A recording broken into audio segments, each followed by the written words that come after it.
आदर आदाब अभिनंदन आभार नमस्कार। मैं शुभम कुमार स्वागत करता हूं सभी का शुभम शिक्षा कॉम्पिटिटिव के इस यूट्यूब चैनल पे। गाइस, कैसे हैं आप सभी? उम्मीद करता हूं आप लोग स्वस्थ होंगे और मस्त होंगे और आपकी एग्जाम्स की तैयारी अच्छी तरीके से चल रही होगी। ठीक है, सो जय हिंद। चलिए शुरू करते हैं हम लोग चैप्टर 3 ऑफ क्लास 6 हिस्ट्री। हमने इससे पहले दो चैप्टर खत्म कर रखा है, चैप्टर 1 और चैप्टर 2। ये आपका चैप्टर 3 है हिस्ट्री का। और हमने क्लास 6 में ज्योग्राफी का 2 चैप्टर और पॉलिटिकल साइंस का भी 2 चैप्टर कंप्लीट कर रखा है। ठीक है, आपने नहीं देखा है सो प्लीज़ जाके देखिए। उसमें एनसीईआरटी के अलावा कुछ बताई जाती है, यानी कि मैं हमेशा कोशिश करता हूँ कि मैं एनसीईआरटी प्लस पढ़ाऊँ, नॉट एनसीईआरटी प्लस पढ़ाऊँ, बिकॉज एनसीईआरटी को पढ़ाना भी बहुत मुश्किल बात है। एनसीईआरटी ही बाइबल गीता कुरान है, लेकिन उसके अलावा थोड़ा जानना जरूरी है क्योंकि वाइड एरिया कवर करने के लिए एनसीईआरटी इज़ नॉट इनफ। ठीक है, but NCERT is much enough. ठीक है, चलिए शुरू करते हैं chapter 6 of history, chapter 3 of history, जो कि है from gathering to growing food. ठीक है, यानी चैप्टर का जो स्टार्टिंग होता है न्यूनोज लंच के बारे में। देखिए, Nunos was eating her favourite food boiled rice, squash, pumpkins, beans and meat. Her grandmother had grown the squash, pumpkin and bean in the little garden plot in the back of her house. She remembered the food had been different when she had been to Madhya Pradesh. Was part of a school trip. It was hot and spicy. Why is that so? ऐसे में पढ़ने लगा, आप भाग जाएंगे। ठीक है, तो हम लोग जो है हिंदी पढ़ते हुए चलते हैं क्योंकि हमारी वो मातृभाषा है। तो हमें जो है, मैं जो वीडियो बनाता हूँ वो बाई लैंग्वेज होना चाहिए, ताकि इंग्लिश में लिखा हुआ है तो हिंदी में समझाऊंगा और हिंदी में लिखा हुआ तो हिंदी में ऑफकोर्स समझाऊंगा। ठीक है, शुरू करते समय क्या देखिए, यानी कि चैप्टर का नाम है भोजन, यानी कि फ्रॉम गैदरिंग टू, क्या था चैप्टर का नाम? From growing to gathering to growing food, यानी कि संग्रह से उत्पादन तक। कैसे हम लोग पहले संग्रह करते थे, फिर कैसे उत्पाद करने लगे, उसका पढ़ना है हम लोग को इसमें। ठीक है, हम लोग नहीं, मतलब हमारे एंसेस्टर्स लोग। ठीक है, देखिए यहाँ पे आज नेवनू अपना पसंदीदा खाना खा रही थी, चावल, स्क्वैश, कद्दू, बीन्स और गोश्त। स्क्वैश और मीट। स्क्वैश, कद्दू और बीन्स उसकी नानी अपने घर के पिछवाड़े के छोटे से बगीचे में ही उगाया था। खाते खाते न्यूनों को पिछले दिनों में अपने स्कूल की तरफ से की गई यात्रा के दौरान मध्य प्रदेश में खाए गए याद आ गई खाने को। वो खाना बहुत ज़्यादा मसालेदार था, पर वो ऐसा क्यों था, ऐसा सोच रही थी। तो आप जानते हैं एनसीईआरटी का लैंग्वेज ऐसा ही होता है, जाके आपको बताया जाएगा, पहले इसके बारे में आपको जानना है अब। ठीक है, तो देखिए चैप्टर का स्टार्टिंग होता है विभिन्न प्रकार के भोजन। ठीक है, तो अब मैं चलता हूँ, थोड़ा इंग्लिश में चलते हैं, फिर हिंदी में आते रहेंगे बार बार। देखिए यहाँ पे वैरायटीज ऑफ फूड। ठीक है, आज मैं पहले से लाइन लगा करके आया है ताकि आपको दिक्कत ना हो। कुछ मुझे प्राइवेट मैसेज करते हैं कि सर लाइन रहता नहीं है, आप क्या क्या पढ़ाते रहते हैं, कुछ दिखता ही नहीं है मेरे को, कहाँ पे पढ़ा रहे हैं आप। ठीक है, देखिए तो वैरायटीज ऑफ फूड में देखिए क्या है। Today, most of our food such as fruit, vegetable, grain, milk and meat come from plant that are grown and animal that are reared. क्या तो पौधे जो हम लोग उगाते हैं या पशु जो हम लोग पालते हैं, वहाँ से हमें क्या मिल जाता है? Fruits, vegetables, grains, milks, meets and all that. Different plant grow in different condition, जैसे कि हर एक पौधे को ग्रो करने के लिए अलग अलग कंडीशन चाहिए। जैसे कि राइस की बात करें तो requires more water than wheat and barley. This explain why farmer grow some crops in some area not in other area. ये हमें बताता है कि क्यों फार्मर जो है एक एरिया में ग्रो करते थे, एक एरिया में नहीं करते थे, क्योंकि सबके लिए कंडीशन अलग अलग रिक्वायर्ड थी। Different animal to prefer different environment, यानी कि हर एक जानवर के लिए भी अलग अलग इन्वायरमेंट चाहिए होता था। फॉर इंस्टेंट की बात करें तो sheep and goat can survive more easily than cattle in dry hilly environment. जहाँ पे ड्राई और हिली इन्वायरमेंट है वहाँ पे सीप्स और गोट जो है इजिली जो है आप सर्वाइव कर पाएंगे, ना कि आपका कैटल यानी कि गाय भैंस वगैरह। ठीक है, but as you saw in chapter 2 women and men did not always produce their own food. आपने चैप्टर 2 में पढ़ा है कि वोमेन और मेन जो थे हमेशा जो है फूड को प्रोड्यूस नहीं करते थे, यानी कि डिपेंड करते थे किस पे? हर्डिंग पे भी। यहाँ पे क्या देखिए, we have seen in chapter 2 that the climate of the world was changing and so were plant and animal that people used to food. जो पौधे और जानवर का खाना की तरफ इस्तेमाल किया जाता था वो और क्लाइमेट सब के सब बदल रहे थे। Men, women and children probably observed several things: the places where edible plants are found, how seeds broke up stalks, fell on the ground and new plants sprouted from them.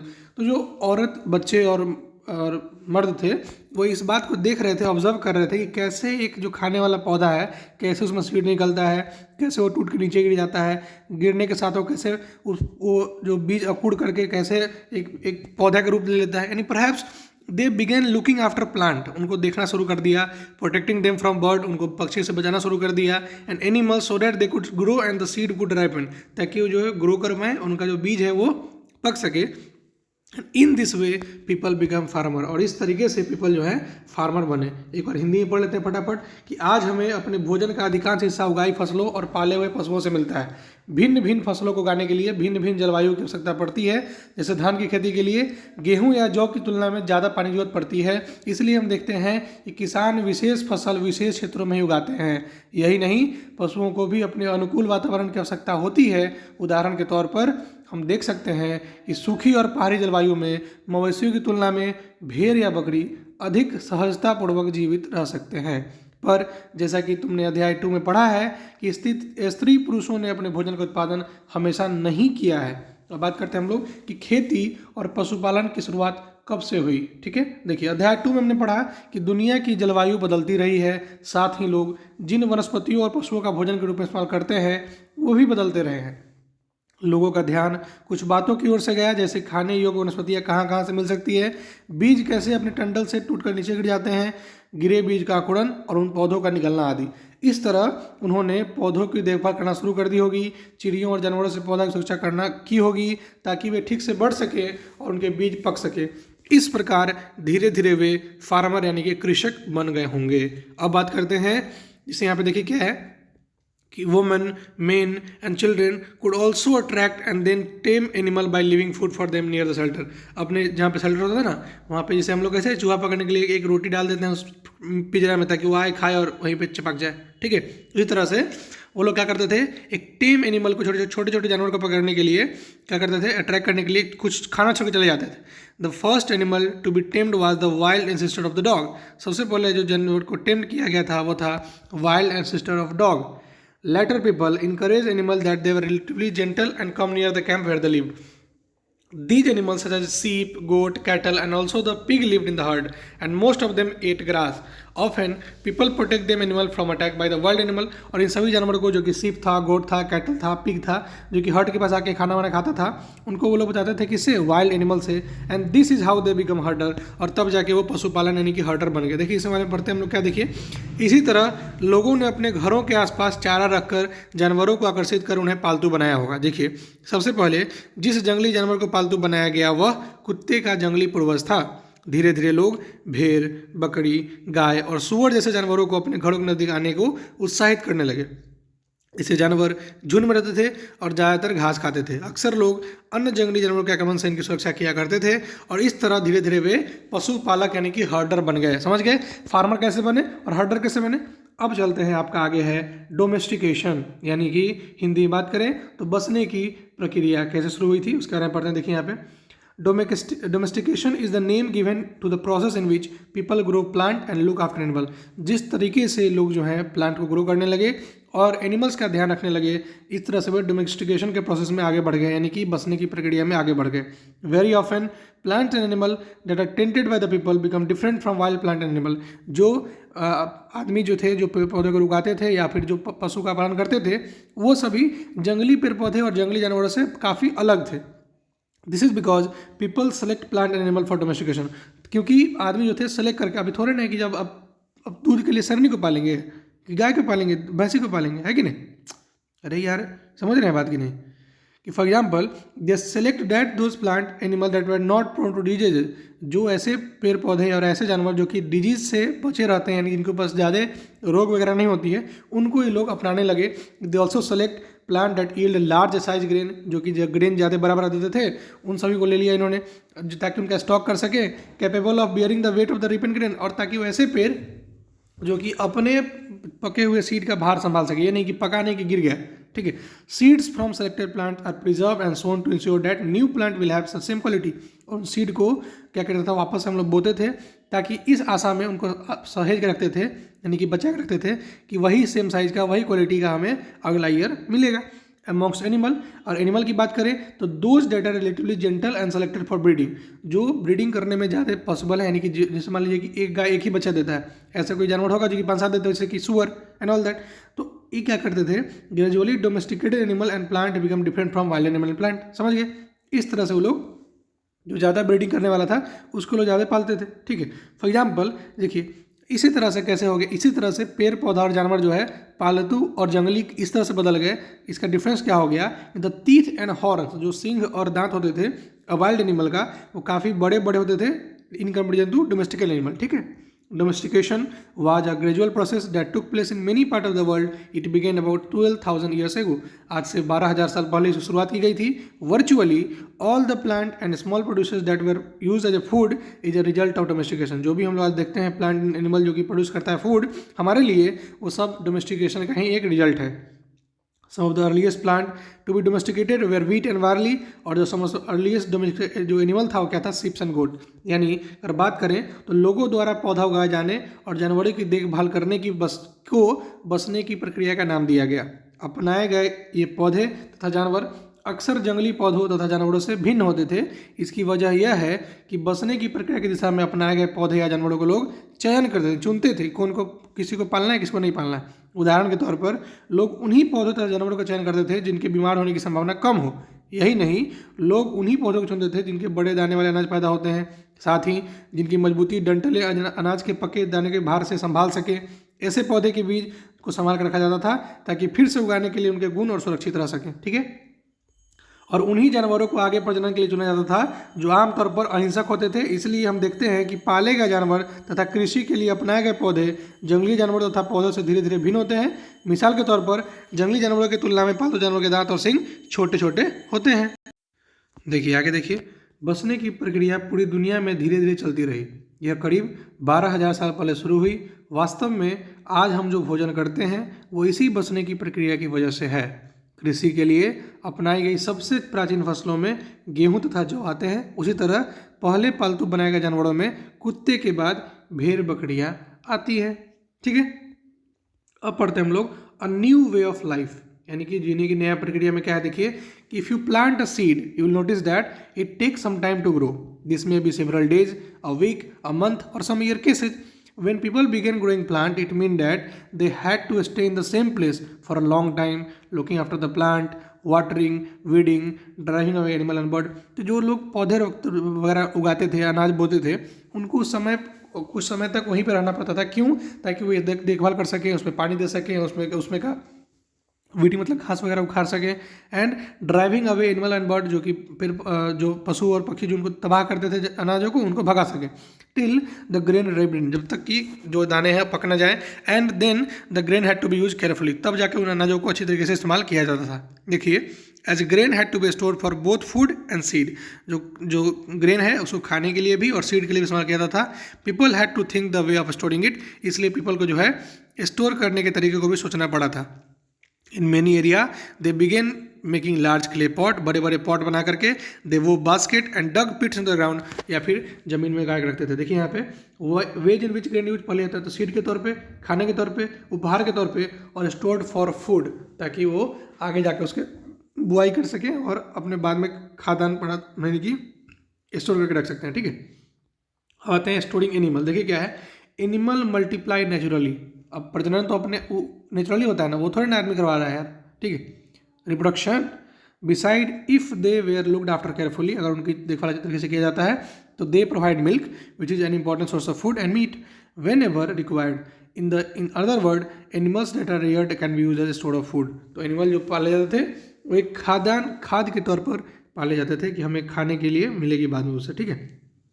Finding about the first farmer and हर्डर, सबसे पहले farmer हर्डर कौन थे उनके बारे में देखिए क्या है कि will notice a number of blue square, यानी आप चैप्टर 1 में जो देखे होंगे, चैप्टर 2 में दिखाया था आपको ब्लू स्क्वायर, उसमें देखिएगा कि each mark a site from where archaeologist have found evidence of early farmer and herder. यहाँ पे जो साइट सब हैं वहाँ पे आर्कियोलॉजिस्ट ने, यानी कि पुरातत्वविदों ने फार्मर और हर्डर यानी कृषक और पशुपालक के बारे में पता करा था। Some of the most important one in the area of north west, that is कि अभी कश्मीर में है, और ईस्ट में और साउथ इंडिया में ये सब मिला था, ठीक है।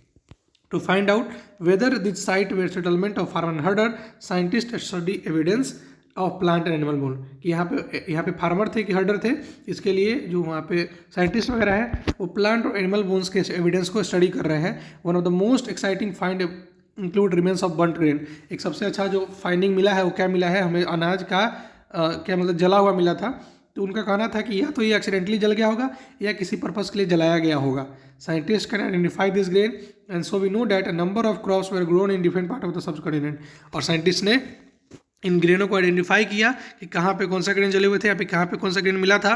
They can also identify the bones of different animal, और बोन से पता कर सके यहाँ पे कौन एनिमल रहा होगा। ठीक है, इस तरह से हमें पता चला कि जो वीट, बार्ली, सिप, गोट, कैटल है सब मेहरगढ़ में है, जो कि पाकिस्तान में इंपॉर्टेंट सबसे इंपॉर्टेंट साइट है, याद रखिएगा। उसके बाद आपका राइस है, फ्रेगमेंट्री एनिमल बोन है जो कि कोल्दिहवा जो कि अभी उत्तर प्रदेश में वहाँ पे मिला। राइस और कैटल जो है महागरा जो कि अभी उत्तर प्रदेश में वहाँ पे मिला। वीट एंड लेंटिल मतलब मसूर की दाल कहाँ मिला? गुफकराल जो कि अभी कश्मीर में है। वीट, लेंटिल, डॉग, कैटल, सीप, गोट, बफेलो कहाँ मिला? बरजाहोम जो कि अभी कश्मीर में है। और वीट, ग्रीन ग्राम यानी कि चना, बार्ली, बफेलो ऑक्स कहाँ मिला? छिरान में मिला जो कि अभी बिहार में है। मिलेट, कैटल, सीप, गोट, पिग जो कि हालूर जो कि आंध्र प्रदेश में वहाँ मिला। And black gram, millet, cattle, सीप, पिग जो कि पय्यामपल्ली जो कि अभी आंध्र प्रदेश में वहाँ पे मिला।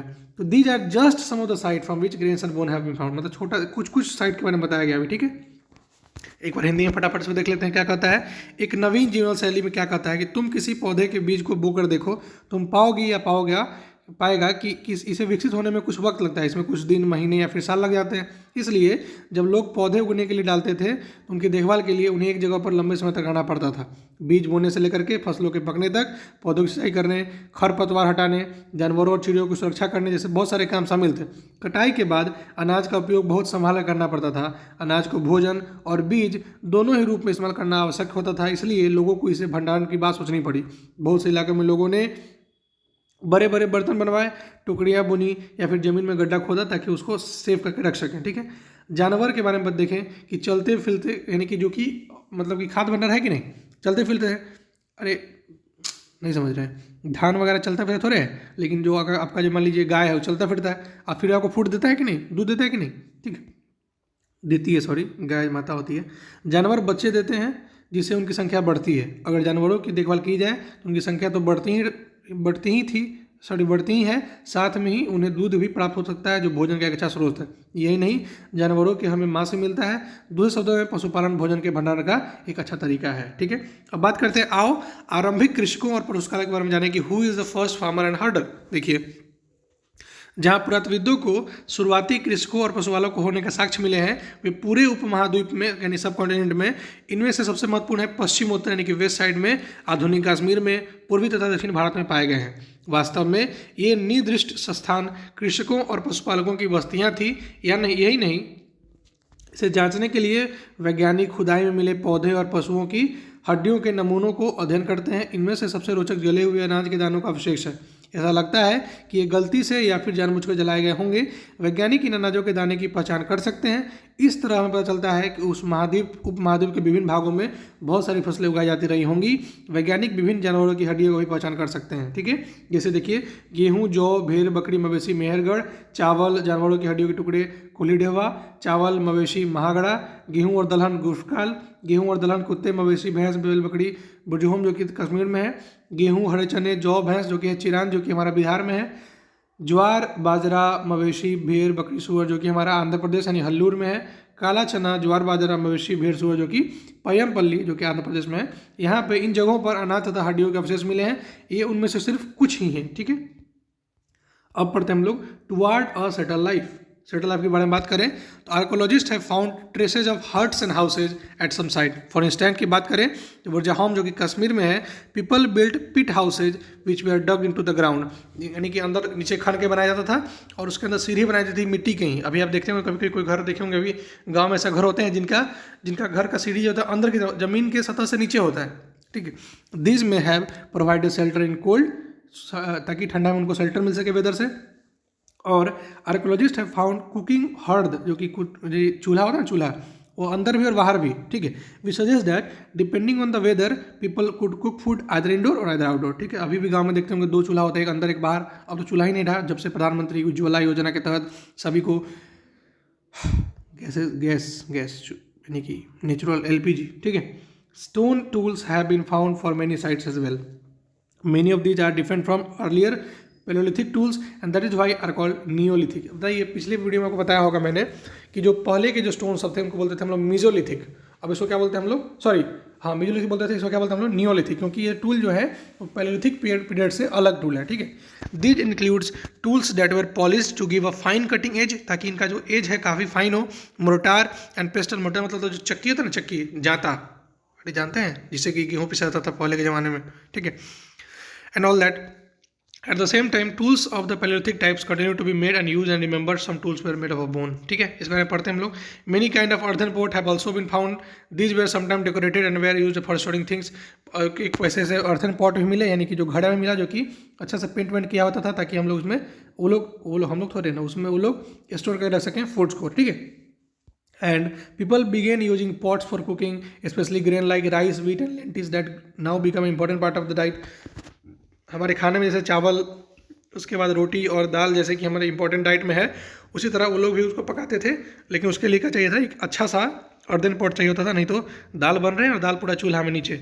Beside they began weaving cloth, वो कपड़े बुनने में शुरू कर दिए, using different kind of material, for example cotton, जो कि उन्होंने अब जो कि ग्रो होता है। Did things changes everywhere and at all once, क्या सभी जगह चेंजेस एक ही बार आई? Not quite. In many area men and women still continue to hunt and gather food, जो मेन एंड वुमेन है अभी भी हंट और गैदर करके फूड खाते हैं। And elsewhere people adopting farming and herding slowly, और बाकी जगह पे पीपल जो है धीरे धीरे फार्मिंग और हर्डिंग स्लोली अडॉप्ट करने लगे। And over several thousand years beside in some cases people try to combine the activity doing different thing during different season, और कभी कभी तो ऐसा हुआ है कि कुछ केसेस में पीपल जो है दोनों चीज़ करने लगे, डिपेंड करता है कि सीजन कौन सा है, ठीक है। And what about customs and practices, देखिए अभी जितना पढ़ा उसका हिंदी में पहले देख लेते हैं, उसके बाद पढ़ते हैं हम लोग। अस्थायी जीवन की ओर की बात करें, पुरातत्वविदों को कुछ स्थलों पर झोपड़ियाँ और घरों के निशान मिले हैं, जैसे कि बुर्जहोम जो कि कश्मीर में है, लोग गड्ढे के नीचे घर बना कर रहते थे, जिसे गर्तवास कहा जाता था, ठीक है। इसमें उतरने के लिए सीढ़ियाँ होती थी, इससे उसमें उन्हें ठंड के मौसम में सुरक्षा मिलती होगी। पुरातत्वविदों को झोपड़ियों के अंदर और बाहर दोनों स्थानों पर आग जलाने की जगह मिली, ऐसा लगता था कि जैसे लोग मौसम के अनुसार घर के अंदर या बाहर खाना पकाते होंगे। बहुत सारी जगहों पर पत्थर के औजार भी मिले हैं, इनमें से कई ऐसे जो है कि जो कि पुराशान युगीन यानी कि पैलेलिथिक उपकरणों से भिन्न है, इसलिए इसे नवपाषाण युग का माना गया है। इनमें वे औजार भी हैं जिनकी धार को और अधिक पैना करने के लिए उन पर पॉलिश चढ़ाई जाती थी।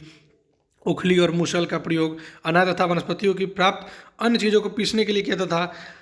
आज हजारों साल बाद भी ओखली और मुसल का प्रयोग अनाज पीसने के लिए किया जाता है, ठीक है। ओखली मुसल तो नहीं, मेरे को अंदाज से जाता बोलते हैं उसको, ठीक है। उसी प्रकार प्राचीन प्रस्तरयुगीन औजारों का निर्माण और प्रयोग लगातार होते रहा है। कुछ औजार हड्डियों के भी बनाए जाते थे, ठीक है। नवपाषाण युग यानी न्यूलिथिक पीरियड में पुरास्थलों की कई प्रकार के मिट्टी के बर्तन मिले हैं, कभी कभी इन पर अलंकरण भी कहते हैं कि डेकोरेशन भी किया जाता था। बर्तनों का उपयोग चीज़ों को रखने के लिए किया जाता था। धीरे धीरे लोग बर्तनों का प्रयोग खाना बनाने के लिए भी करते थे। चावल, गेहूं तथा दलहन जैसे अनाज जो अब आहार का महत्वपूर्ण हिस्सा बन गए हैं, इसके साथ साथ अब लोग कपड़े भी बुनने लगे थे, इसके लिए कपास जैसे कि पौधे उगाए जाने लगे थे, ठीक है। क्या ये परिवर्तन हर जगह एक ही साथ नजर आए होंगे? नहीं, ऐसी बात नहीं है।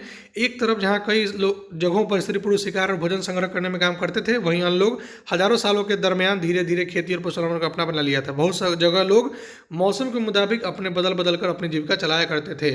अब बात करते हैं हम लोग अन्य रीति रिवाज, यानी कि पुरातत्वविदों यानी कि आर्कियोलॉजिस्ट बहुत स्पष्ट रूप से इस बारे में कुछ नहीं कह पाते हैं कि वहाँ के रीति रिवाज उस समय का क्या था। विद्वानों ने ऐसे किसानों का अध्ययन किया है, इनमें प्राय है वो कृषक और पशुपालक समूह में रहते थे, जिन्हें जनजाति यानी ट्राइब कहते थे। विद्वानों ने पाया है कि ये लोग कुछ ऐसे रीति रिवाज को मानते थे जो संभवतः पहले ही प्रचलित रहे होंगे या रहे हैं। देखिए क्या है, archaeology does not tell us directly about this. Scholars have studied the life of present day farmer who practice simple agriculture. They have also studied the life of herder. Many of these farmer and herder live in a group called tribe, and scholars find that they follow certain custom practices that may have existed earlier as well. ठीक है, अब बात करते हैं tribes के बारे में, ठीक है। देखिए usually 2 of the 3 generation live together in some settlement or villages. Most family are related to one another and group of such family known as form a tribe. यानी कि 2 या 2 से अधिक खानदान मिल करके क्या करते हैं, एक ट्राइब का निर्माण करते हैं। क्या है देखिए यहाँ पे, members of tribe follow occupation such as hunting, gathering, farming, herding, fishing. Usually women do most of the agriculture work, जैसे कि ग्राउंड का प्रिपेयर करना, बीज का बोना, ग्रोइंग प्लांट को देखना, हार्वेस्ट का ग्रेन करना। चिल्ड्रन का काम था कि वहाँ पेड़ को पौधा को देखना, वहाँ से एनिमल को भगाना, बर्ड्स को भगाना जो कि उसको खा जाते थे। वुमेन जो थी उसको काटती भी थी हंसुआ से और एंड ग्राइंड ग्रेन, और जो ग्रेन था उसको पीसती भी थी। मेन यूजुअली जो थे मेन वो पहले से ही कोढ़ी थे, मतलब बाहर का काम करते थे। Men usually led large herd of animal in search of pasture, और उनको घास चराने के तौर पे दूर दूर ले जाते थे, ठीक है। Children often look after small flocks and the cleaning of animal and milking done by both men and women. जो जानवरों को नहाना और दूध दूहना है, जो कि हमेशा मतलब ज़्यादातर मेन और वुमेन दोनों मिलकर करते थे। Both women and men make pots, दोनों घड़े बनाते थे, baskets, tools and huts. They also take part in singing, dancing and decorate their hut, ठीक है। वो अपने घरों को डेकोरेट करने में भी हाथ बढ़ाते थे, ठीक है। देखिए, प्रायः जनजाति के लोग छोटी छोटी बस्तियों में रहते थे। ज़्यादातर परिवार एक दूसरे से संबंधित होते थे और इस तरह के परिवारों का समूह मिलकर जनजाति का निर्माण करते थे, ठीक है। जनजाति के सदस्य शिकार, भोजन संग्रह, खेती, पशुपालन और मछली पकड़ने जैसे पेशे अपनाते थे। अक्सर महिलाएं खेती का सारा काम करती थी। इनमें जमीन तैयार करके बीज बोना, पौधों की देखभाल करना, फसल काटने से लेकर सभी काम करते थे। बच्चे पौधों की देखभाल करते थे और चिड़ियों को और जानवरों को दूर भगाते थे ताकि पौधे और फसलों को नुकसान न पहुंचाए। महिलाएं फसल दाव करके अनाज कूटती पिसती थी। पुरुष आमतौर पर सोते मतलब पशुओं को बड़े बड़े झुंडों को चराते थे, जबकि बच्चे छोटे झुंडुओं को, झंडू मतलब कि झुंड नहीं, झुंडू है, झंडू नहीं है इट्स नॉट झंडू, इट्स झुंडू, यानी कि ग्रुप्स ऑफ स्मॉल को बच्चे चलाते थे, जो कि मान लो कि ये बकरी का बच्चा वगैरह एंड ऑल दैट। अब बड़े बड़े को उनके पापा एंड ऑल दैट। यहाँ जानवरों की सफाई तथा दूध निकालने का काम स्त्री पुरुष दोनों मिलकर करते थे। उसी तरह दोनों मिलकर बर्तन बनाने, टुकड़ियाँ बुनने, औजार तथा झोपड़ियाँ बनाने का काम भी करते थे। और गाना, नाच और घोड़ों की सजावट भी उनकी ज़िंदगी का एक अहम हिस्सा था, ठीक है। आगे चलते हैं सेकेंड टॉपिक पे। इसके कुछ पॉइंट और लिखे हैं यहाँ पे, और यहाँ पे देखिए, some men are regarded as leader. कुछ लोगों को, कुछ मर्द को वहाँ पे लीडर बनाया जाता था, जो कि दे में बी ओल्ड, या तो बूढ़े हो सकते हैं, या एक्सपीरियंस हो सकते हैं, या यंग हो सकते हैं, या ब्रेव वॉरियर क्षत्रिय भी हो सकते हैं, या फिर पुजारी हो सकते हैं। Old women are respected for their wisdom and experience. और पुरानी औरत नहीं, मतलब बूढ़ी औरतों को रिस्पेक्ट और उनके एक्सपीरियंस के लिए उनका पूजा जाता था, ठीक है। Tribes have rich and unique culture tradition including their own language, music, story and painting. They also have their own gods and goddess. उनके गाना, अपना लैंग्वेज, अपना स्टोरी, अपना पेंटिंग के साथ साथ उनकी अपनी देवी देवताएं भी होते थी उस समय। What makes tribes different from many other society you will be studying about the is. वो आप पढ़िएगा इसके बारे में कि कैसे ट्राइब का जो सोसाइटी है वो अभी की सोसाइटी से अलग कैसे था। लैंड, फॉरेस्ट, ग्रासलैंड और वाटर जो था, सभी को वो लोग अपना एक, सभी का इंटायर ट्राइब का वेल्थ मानते थे, सबका वेल्थ संपदा मानते थे।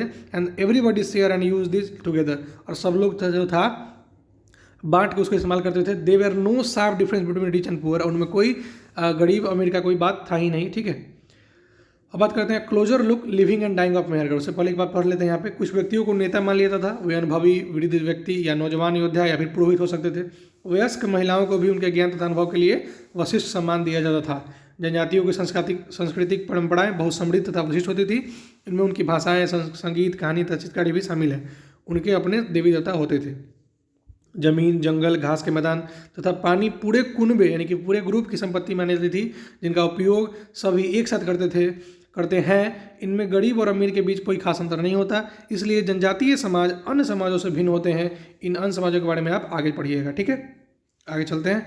सूक्ष्म निरीक्षण यानी कि डीप, इसके बारे में कंसल्ट करते हैं। इसमें किसके बारे में? Closer look on living and dying in Mehrgarh, कि जीवन और मृत्यु मेहरगढ़ में कैसा था उसके बारे में पढ़ते हैं। देखिए, this site is located in fertile plain near the Bolan pass which is one of the most important route to Iran. Iran जाने के लिए एक बोलन पास जगह है, वो क्या है, फर्टाइल प्लेन है, मेहरगढ़ वहीं से होकर निकलता है, ठीक है। Mehrgarh was probably one of the places where women and men learn to grow barley and wheat and rear sheep and goat for the first time in this area. याद रखिएगा, सबसे अर्लीस्ट विलेज जो हमने जाना वो क्या था, मेहरगढ़ ही था, जो कि अभी पाकिस्तान में है। वो सबसे अर्लीस्ट विलेज जो जिसके बारे में हम लोग जानते हैं वो मेहरगढ़ ही है। याद रखिए, काफ़ी इंपॉर्टेंट साइट है। Archaeologist who exhibited the site found evidence of many kind of animal bone from the earliest level। और लेवल्स क्या क्या होता है बताएंगे आगे जाके। उसमें क्या होता है, बहुत सारे एनिमल का बोन उनको मिला। These include bones of wild animals such as deer and pig। इन सब का उनको बोन्स मिला। इन लेटर लेवल, उनको जो ऊपर लेवल में बढ़ गया उनको पता चला क्या कि bones of sheep and goat and in still later level cattle bones are most common, suggesting that this was animal that was generally kept by the people. और उनको क्या ना, शिप, गोट और कैटल का बोन्स ज़्यादातर मिला, क्योंकि उनको लगता था, वो लोग सोचे कि ये लोग उनका पशुपालन करते होंगे और मरने के बाद वहीं पर उस लेवल में वो उनका हड्डी मेरा मिला हमें, ठीक है। देखिए यहाँ पे क्या है, मेहरगढ़ में जीवन और मृत्यु की। देखिए यह ईरान जाने वाले सबसे महत्वपूर्ण रास्ते बोलन दर्रे के पास एक हरा भरा समतल स्थान है। मेहरगढ़ संभवतः वह स्थान है जहां स्त्री पुरुष ने इस इलाके में सबसे पहले जौ गेहूं उगाना और भेड़ बकरी पालना सीखा। यहाँ खुदाई में सबसे पहले के स्तरों में से पुरातत्वविदों को विभिन्न प्रकार के जानवरों की हड्डी मिली। इनमें हिरन तथा सुअर जैसे जंगली जानवरों की हड्डी शामिल है। उसके बाद के स्तरों पे से भेड़ और बकरियों की हड्डियाँ मिली। उसके ऊपर ज़्यादातर मवेशियों का हड्डी मिली। ऐसा लगता है कि ये लोग मवेशियों का पालन कर लगे थे। ठीक है।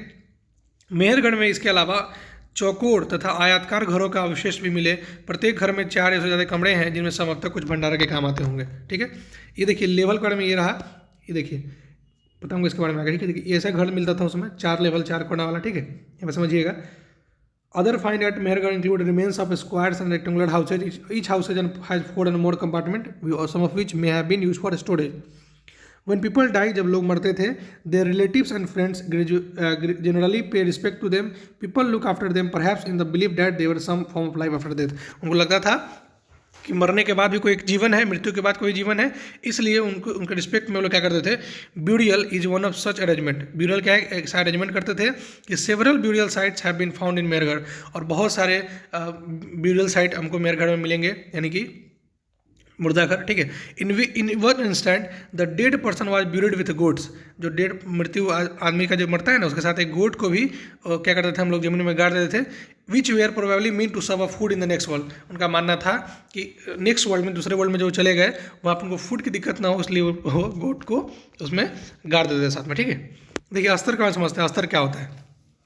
आमतौर पर लोग जहाँ रहते थे या रहते हैं, घर टूटने पर दोबारा वहीं घर बना लेते हैं। टूटे फूटे सामान और कूड़ा करकट भी घरों के आसपास जमा हो रहते हैं। इस कारणों से बस्ती की ज़मीन धीरे धीरे ऊंची होती रहती है और फिर सैकड़ों सालों के बाद वहाँ एक टीला बन जाता है। इसलिए जब टीले की खुदाई की जाती है तो उसका सबसे निचला स्तर सबसे पुराना होता है और उसके बाद का स्तर बाद के युगों के साथ होता है। जैसे आप मान लीजिए कभी घी रखते हुए घर में घी, ठीक है, तो एक क्या कीजिएगा, एक शीशा का जो बर्तन आता है उसमें घी डालिएगा, ठीक है, गर्म करके। फिर कुछ दिन बाद दूसरा घी डालिएगा, कुछ दिन बाद तीसरा घी डालिएगा, मतलब जब जब निकले आपके घर में। ठीक है। अब देखिएगा ना कि एक लेयर बना हुआ आपको दिखेगा वो शीशे के गिलास में, वो क्या रहता है, एक परत पे परत चढ़ते जाता है। वही परत में जो खोदते हैं हम लोग तो सबसे नीचे का परत में और कुछ मिलते जाता है। ठीक है। सबसे ऊपर के परत में क्या होगा, जो अभी हाल फिलहाल में हुआ है, सबसे नीचे के परत में क्या होगा, सबसे बाद में हुआ था। ठीक है। तो मृत्यु के बाद सामान्यतः मृतक के सगे संबंधी उनके प्रति सम्मान जताते हैं। लोगों की आस्था है कि मृत्यु के बाद भी जीवन होता है, इसलिए कब्रों में मृतकों के साथ कुछ सामान भी रख दिया जाता है। मेहरगढ़ में ऐसी कई कब्रें मिली हैं। एक कब्र में एक मृतक के साथ एक बकरी को दफनाया गया था। संभवतः इसे परलोक में मृतक के खाने के लिए रखा गया होगा। ठीक है। आगे चलते हैं। अ क्लोजर लुक टू दाउजली हेडिंग। देखिए क्या है, दाउजली हेडिंग मैप 2 में देख सकते हैं, पेज नंबर 14 में दिया हुआ है। This is a site on the hill near the Brahmaputra valley. Brahmaputra valley की एक साइट है। Close to route leading to China and Myanmar. China और म्यांमार जाने के लिए एक रूट है इसके अंदर, जिसमें मेहरगढ़ से क्या था, ईरान जाने के लिए। उसी तरह दाउजली हेडिंग से आपको चाइना और म्यांमार जाने के लिए ब्रह्मपुत्र वैली के द्वारा एक रास्ता है। Here a stone tool including mortar and pestle have been found. This indicate that people were probably growing grain and preparing food from it. Other find include jadeite, a stone that may have been found from China. Also common are find of tool made of fossil wood, जो कि ancient would होते थे उन, या फिर hard and stone होते थे उनसे, या पॉटरी के वगैरह में। ठीक है। इसमें क्या लिखा हुआ समझिएगा। दाउजली हेडिंग को ढूंढो। यह पुरास्थल चीन और म्यांमार की ओर जाने वाले रास्तों में ब्रह्मपुत्र की घाटी की एक पहाड़ी पर है। यहाँ खड़ल और मुसल जैसे पत्थरों के उपकरण मिलते हैं। इससे पता चलता है कि यहाँ के लोग भोजन के लिए अनाज उगाते थे। साथ ही यहाँ एक जेडाइट पत्थर मिला है। संभवतः यह पत्थर चीन से आया होगा। इसके अतिरिक्त इस पुरास्थल में काष्ठास में, यानी कि अति प्राचीन लकड़ी जो सख्त होकर पत्थर बन गई है, कि औजार और बर्तन में मिले हैं। उसका मतलब क्या हुआ था, फॉसिल वुड। ठीक है, मतलब कास्ट काम का मतलब। ठीक है। अब बात करते हैं एल्सवेयर, यानी कि लास्ट बारे में बात करते हैं एल्सवेयर। इसको पढ़ के खत्म करते हैं। यहीं पे देखिए क्या है, नवपाषाण युग में सबसे प्रसिद्ध पुरास्थलों में एक चताल नहीं, अब इंग्लिश में देखिए तो होगा Catal Huyuk was found in Turkey में मिला था। एक क्या है, न्यूलिथिक साइट है। Several thing were brought from great distance, जैसे कि flint from Syria, cowries from Red Sea, shells from Mediterranean Sea and used in the settlement. Remember there were no carts, उसमें कोई कार्ट नहीं होता था। Most thing were have been carried on the backs of the pack of animal such as cattle और bye the people, या तो लोग अपने कांधे पे या फिर जानवरों के पीठ पे लाद के लाते थे। देखिए क्या है, यहाँ दूर दराज स्थानों में से कई चीज़ें लाई जाती थी और उनका उपयोग किया जाता था, जैसे कि सीरिया से लाया गया चकमक पत्थर, लाल सागर की कौड़ियाँ तथा भूमध्य सागर की सीपियाँ। ध्यान रहे कि उस समय तक पहिए वाली वाहन का विकास नहीं हुआ था, लोग सामान खुद या जानवरों की पीठ पर लाद कर लाया करते थे। यहाँ पे आपका चैप्टर होता है समाप्त। उम्मीद करते हैं आपको चैप्टर समझ में आया होगा। कोई और दिक्कत है तो आप कमेंट कर सकते हैं, या फिर कोई और समस्या है तो you can even call me on 7488654738 और even you can do a message. और आपसे ये आशा रहेगी कि आप हमारे टेलीग्राम ग्रुप से जरूर जुड़िएगा। टेलीग्राम ग्रुप ऐसा ग्रुप है जिससे कि हम लोग वहाँ पे क्विज सेशन खेल सकते हैं और आपको इन सभी का PDF वहाँ पे आराम से मिल सकती है, जो भी मैं एक्स्ट्रा पढ़ाऊंगा। सो ठीक है, आप क्वेश्चन बना सकते हैं कि why do people grow crops have to stay in same place for long time. क्यों रहना पड़ता था? क्योंकि उनको उसका ख्याल रखना है। उसके बाद आप देखिएगा और सब बारे में क्वेश्चन वगैरह देखिएगा कि आपको पता चलेगा कि समझ में आया कि नहीं समझ में आया। इसके बाद आप क्वेश्चन बनाइएगा, आप स्क्रीनशॉट चाहे तो ले सकते हैं इसका क्वेश्चन का 1 2 3 4 5 स्क्रीनशॉट ले लीजिए। पढ़ने के बाद देखिएगा, ट्राई करिए क्वेश्चन बनता है कि नहीं।